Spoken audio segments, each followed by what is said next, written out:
শিলিগুড়ির মাটিগাড়াতে দীর্ঘ প্রতীক্ষিত এলিভেটেড ফ্লাইওভার তৈরি করার কথা ঘোষণা করেছিলেন কেন্দ্রীয় সড়ক ও পরিবহন মন্ত্রী নীতিন গডকরি। তারপর শুরু হয়েছিল সেই কাজ, কিন্তু বিভিন্ন রকম টেকনিক্যাল জটিলতায় ফ্লাইওভারের জায়গায় ব্লক ফ্লাইওভার তৈরি করার সিদ্ধান্ত নেয় সংশ্লিষ্ট কর্তৃপক্ষ। ব্লক ফ্লাইওভার তৈরি হলে এলাকায় রাস্তা পারাপারের অসুবিধা হবে বলে প্রথম থেকেই আন্দোলন দেখাতে শুরু করে মাটিগাড়া নাগরিক মঞ্চ ও ব্যবসায়ী সমিতি। বিক্ষোভ প্রদর্শন করে কাজ বন্ধ করে দেয় তারা। এদিন দার্জিলিংয়ের বিজেপি সাংসদ রাজু বিস্তাকে ঘিরে স্লোগান দেয় আন্দোলনকারীরা। ঘটনাস্থলে রাজু বিস্তা পৌঁছে আন্দোলনকারীদের এলিভেটেড ফ্লাইওভার তৈরি করার আশ্বাস দেন।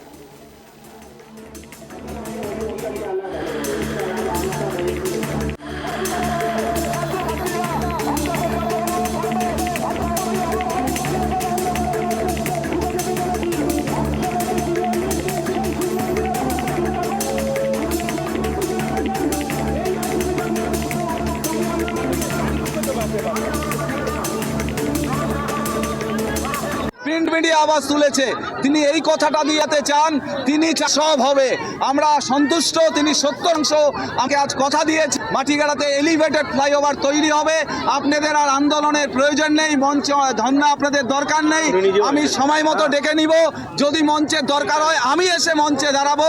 আগামীকাল 10 জনের একটা টিম আমাদেরকে যেতে বলেছে।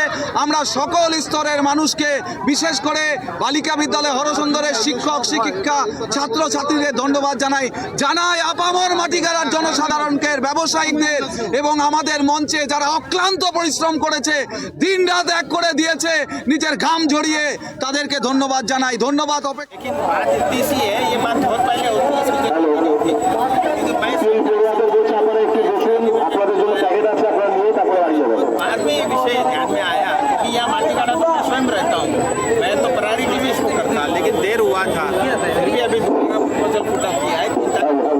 আমাদের মঞ্চে আসবার জন্য মাননীয় সাংসদ রাজু বিস্তা মহাশয়কে আমরা অকুণ্ঠ ধন্যবাদ জানাই।